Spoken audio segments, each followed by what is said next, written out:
புனித வெள்ளியையொட்டி பாளையங்கோட்டை தூய சவேரியார் ஆலயத்தில் சிலுவை பாதை நிகழ்ச்சி நடைபெற்று வருகிறது. இதுகுறித்து நமது செய்தியாளர் செல்வராஜ் வழங்கும் தகவல்களை தற்போது கேட்கலாம். செல்வராஜ், விவரம் என்ன? பதிவு பண்ணுங்க.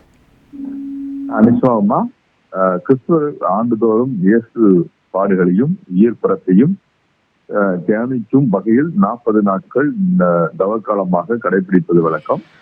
இந்த தவக்காலத்தின் இறுதி வாரமாக புனித வாரம் என்று அனுசரிக்கப்படுகிறது. இந்த புனித வாரத்தின் தொடக்க விழாவான கடந்த ஞாயிற்றுக்கிழமை அன்று குருத்தோலை பவனி என்பது நடைபெற்றது.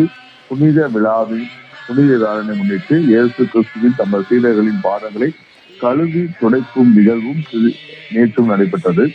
இந்த நிலையில் புனித வெள்ளியை முன்னிட்டு இன்று மாலை திருநெல்வேலி மாவட்டத்தின் பல்வேறு கிறிஸ்துவ ஆலயங்களிலும் சிலுவை பாதை என்பது நடைபெற்றுக் கொண்டு வருகின்றன. அதன்படி நெல்லை மாவட்டம் பாளையங்கோட்டையில் உள்ள தூய சவேரியார் ஆலயத்தில் அங்க சிலுவை பாதை என்பது தற்போது துவங்கியுள்ளது. அங்கு 14 நிலைகளை தியானித்து அவர்கள் காண்பித்து விட்டார்கள். சிலுவை பாதையை சிறுவர்கள் சுமந்தபடி பேரணியாக சென்றனர். பாளையங்கோட்டையிலிருந்து மதார் மருத்துவமனையிலிருந்து புறப்பட்ட பாளையங்கோட்டை தூய சவேரியார் ஆலயத்தில் உள்ள ஊர்வலம் முடிவடைந்தது.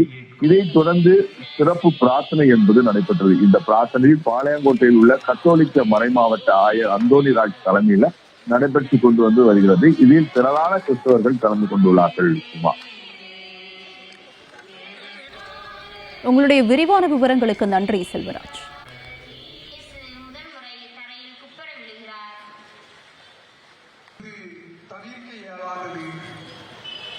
நடைபழகும் இளைஞனை சிறைப்பிடிப்பவை வெறும்